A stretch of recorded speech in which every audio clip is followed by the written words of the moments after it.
Welcome to the Ocean Community 50 Over 50 series, presented by the Ocean Community Chamber of Commerce. The road to success starts at Valenti Family of Auto Dealerships, and visibility along the journey increases greatly with the help of 321 Media. Hello, everybody, and welcome back to 50 Over 50 with the Ocean Community Chamber of Commerce and 321 Media, brought to you by Valenti Family of Dealerships. My name is Ben Barber, and I am so excited because once again, here on 50 Over 50, I have somebody across from me that I don't know that I've ever met before, or if I have, it was in passing, and I'm really excited to get to know him a little bit more. Our 50 Over 50 honoree today is Nicholas Stahl. Did I say your last name correctly? Yes, you did, Ben. Okay, awesome. How are you? I'm fine, thank you. What's new? What's going on? Well, I'll just mention that kind of a surprise to be named among the honorees for 50 Over 50, but you look at the group and you realize that it's quite a privilege and a pleasure to be included amongst such a great group of folks. Well, you definitely deserve it. Let's talk about your current position. Title is Senior Major Gift Officer at Westerly Hospital. Yes. But that has not always been your title there, and I would love to get into what that means a little bit more as well. How did you get started at Westerly Hospital to begin with? Well, you mentioned before we started that it'll be about 20 minutes, so I'll have to give you I started working at Westerly Hospital in 1982. Okay. For coordinating the Meals on Wheels program in Westerly. And I was just out of college, first real job out of college, and I've been there ever since. And I was thinking about the fact that that opportunity came about because a group of women in Westerly, in the area churches, led by a woman named Jean Ladd, L-A-D-D, had back in the 1970s, early 70s, decided it was time to bring Meals on Wheels to Westerly. And by the 80s, when I was getting there, they were getting ready to hand it off. And the hospital took up the charge and hired me as a coordinator. And that led to positions in the volunteer department, in PR department, development office, the Westerly Hospital Foundation, of which I was for a period the executive director, and to my current position. So I've boiled that down for you in a few seconds, but that's my start. I love it. I love it. And now, what do you do in the current role? Well, it's as it's described, our philanthropy program, upon which the Westerly Hospital relies very heavily to be all that it can be for the community, has several different roles, one of which is to kind of pay attention to opportunities to raise what we call major gifts, which are not necessarily enormous, but they're more so than perhaps your typical annual fund gift or your events funds raising. And we're very fortunate that we and many other organizations in town do benefit from a generous philanthropy of area residents. So that's my current role. I love it. I love it. And it's a nice place to have that, because you have very successful business owners and philanthropists in Westerly proper, right? That they own a small business and they do well and they're a staple in the community. And then you also have the essentially 3 beach communities that we have here in Westerly, with Weekapaug, Musqueamcut, and Watch Hill. Yeah. And I mentioned 3 because I think that they would want, I think that the residents would want me to clarify that it's 3 beach communities. So it's a good spot for finding generous people, I would say. I would hope. Well, that's very true. The history of philanthropy, the history of Westerly Hospital has included support from the community since before it actually opened. It was founded with philanthropic dollars, and it's been part of what makes a nonprofit community hospital possible throughout its 100-year history and up to the present and going forward. So lots changed in healthcare, lots changed in the way healthcare is financed, but the reliance upon the community for support is really never ending. Yes, absolutely. How long did you serve as executive director? I guess it was about 15 years. It's a long time. Yeah. It's a long time. What were some of the biggest changes that you saw over your 40, almost 45 years? Yeah. What are some of the biggest changes that you've seen?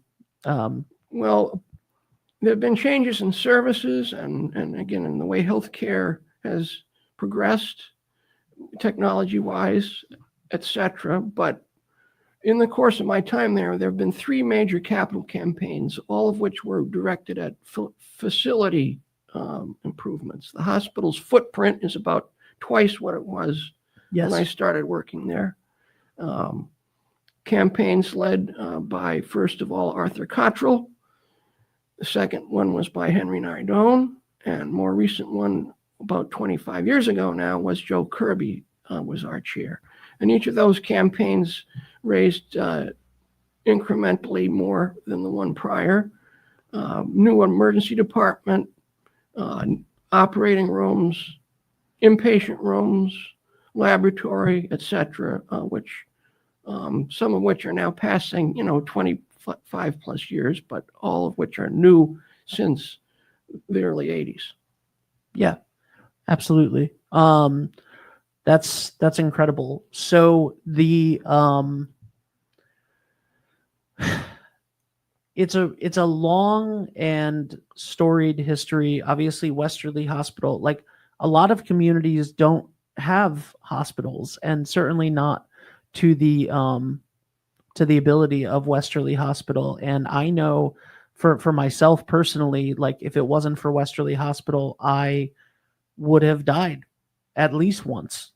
And having Westerly Hospital there for me and my family and all of the residents of this area has been so huge. Not to mention, like, basically everyone in my family other than me was born at Westerly Hospital, which obviously no longer happens, but that was a vital part of the community for a very long time. And with all of the changes to healthcare and to how the business of healthcare works and all of that, to have such a prominent hospital in our backyard is remarkable. And a lot of that comes down to the generosity of the community, of the stewardship of folks like yourself. And but it's so important for everyone for that hospital to exist and to live up to the standards that it has for so many years. Yeah, you said it perfectly, and I'll just add to that the fact that now that we're part of the Yale New Haven health system, we're really more than we've ever been in many respects. Whereas Westerly is now a place where you should go in any case as a first step in an emergency or for initial diagnoses, et cetera. And then having that be essentially your front door to the resources of the Yale New Haven system, whether it be at Lawrence Memorial or down in New Haven. You get to Westerly and we'll take care of you, and then we'll get you where you need to be if that be someplace else. So we're bigger than we've ever been in that respect. I can attest to that, as well. As I walked in quite a few years ago with a bad case of the flu, and within a little bit of time, it was very clear that I was not going to, that I needed some extra help, and they got me to Yale, and it literally saved my life.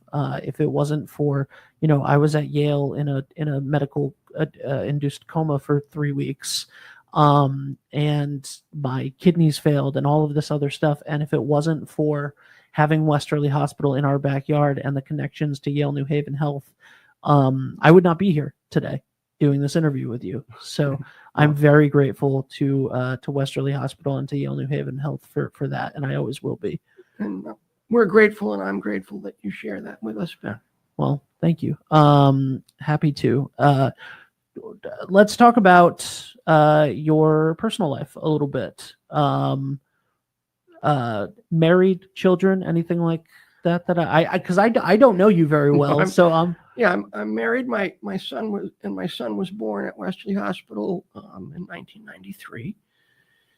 And Moji is my wife, and we have a great life together. That's awesome. How'd you guys meet? Well, Moji and I have known each other for a long, long time. She was a long time working with the Washington Trust Company, and in that connection, I knew her then, and we've been now married for 9 years. So. Oh wow, that's awesome. I'll just mention that because I've actually lived in or around Westerly for well over half my life, maybe 2/3. And so I'm involved, in addition to with the hospital, with the Westerly Land Trust, with the Westerly Community Credit Union, with the Westerly Lions Club, and with my church, the First Congregational Church of Stonington, over on Pequot Trail. So I'm not sure where I may have lived this much of my life if it were not here in Westerly, but I do believe that I would try to be involved in my community in multiple ways beyond my occupation, wherever I might have landed. And B, that I'm glad it turns out to be Westerly, because I think we have a very special community, one of the deep history and a number of institutions and organizations, some of which are quite old by American standards, and others of which evolve and are new over time. So it's just a lot of satisfaction I get from being involved within the community in multiple different ways. Awesome. What are some of the things that you like to do for fun?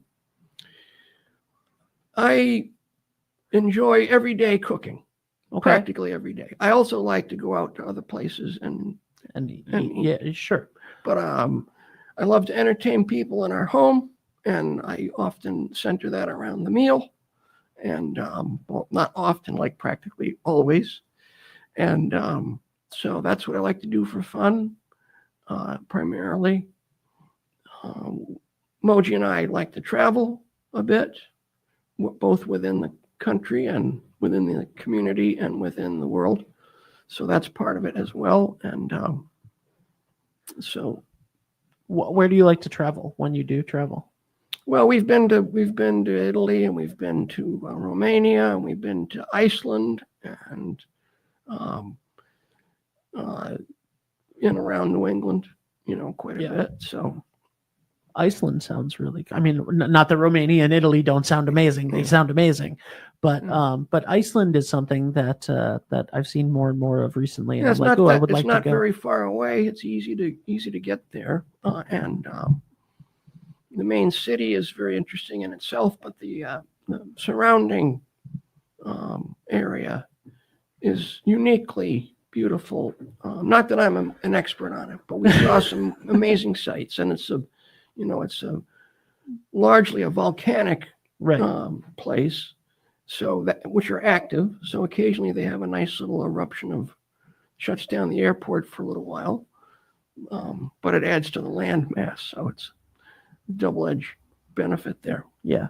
That's great. So how one of the things, we talked about philanthropy, and that's a lot of people giving back, but you've also done a lot in the community to help out other causes, and worked with various organizations and stuff. Tell me a little bit about what you've done with the nonprofit sector. Well, just this weekend, the Westerly Land Trust had its 14th annual farm dinner, which in this case was 184 seated guests at one table outside for a 4-course meal. Wow. Prepared by Chef Julian from the Tin Peddler in North Stonington. Oh, God, I love that. Yeah, it's great. She's awesome. Yeah, sorry. And so sorry. A team of chefs that have helped us every year, backed him up. Then we have upwards of 30 volunteers, maybe more, who serve the meal. And that was the most recent kind of example of something that I'm pleased to be involved with. Now, the Land Trust now has, I believe, about 1,900 acres of open space preserved in Westerly. We're quick to say that development and built up space is critical to a community, but equally or as well, we must protect and keep open space as well. I believe it's accurate to say that farmland in Rhode Island is more expensive than any other state because of its scarcity. And that means that, farmers wanting to work and grow products in our town, in our state, need access to affordable acreage, which the Land Trust is able to provide or help provide. And that's very rewarding. We have, as I mentioned, 1,900 acres, a large percentage of which fronts on the Pawcatuck River. So we believe we're essential, critical in the preservation of the quality of our drinking water, which is all from groundwater sources. Right. Ample in amount, but needs to be kept, pure for consumption. So that's part of our role as well. That's incredible. Huge shout out to the Westerly Land Trust. How long have you been involved there? Oh, at least 25 years. Wow. I'm the current board president, but I've been involved before that for a long time. That's awesome. If you're say it's a Sunday, you're going to relax here in town. What are you doing? Well, a typical Sunday, I'm up the same time every day, about 5 o'clock. So on a Sunday, I might peruse the Westerly Sun, although I have to look at Saturday's Sun at this point, save it for Sunday. Right. Then I will be potentially making some sandwiches for my church's coffee hour, taking those over, and enjoying the worship service with that group, and then coffee hour afterwards. And then I'm back home, sometimes stopping at McQuaid's to pick up ingredients for that evening's Sunday supper, which often includes other members of my family, including my mother. And I may have cut a little grass or trim a few hedges at home in the meantime, but that would be a typical Sunday. And it sounds like I'm just busy, but in fact, it is relaxing. Oh, that sounds. Yeah. I was just thinking that sounds idyllic. Like that's beautiful. That's beautiful. You sound. I mean, you and I are just getting to know each other right now. That sounds like a very content person who's going to go do those things. Like that's great. Yeah. I love that. That's amazing. What did it mean to you to get the 50 over 50 award?